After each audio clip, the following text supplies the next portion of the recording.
Fledermaus nach Aesop.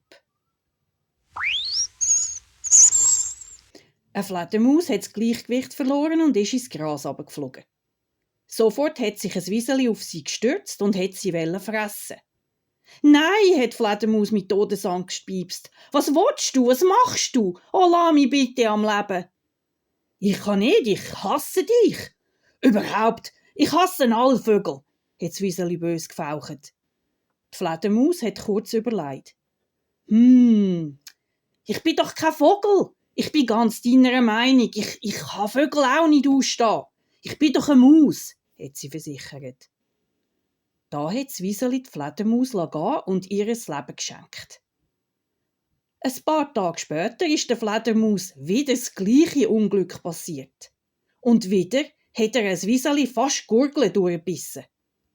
«Dich friss ich jetzt zum Mittag. Ich hasse alle Mäuse und dich auch.»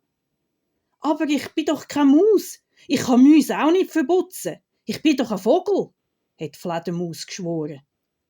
«Was du nicht sagst, musst entschuldigen», hat das Wieseli gemeint. Und die Fledermaus ist tatsächlich wieder mit dem Leben davongekommen. Diese Fabel zeigt, wenn man sich manchmal vor Ungemach schützen kann, wenn man geschwind die richtigen Worte findet. Wenn euch meine Geschichten gefallen, abonniert bitte meinen Kanal oder drückt den Like-Knopf, damit YouTube meine Geschichten an anderen weiterempfiehlt und ihr keine von meinen Geschichten verpasst.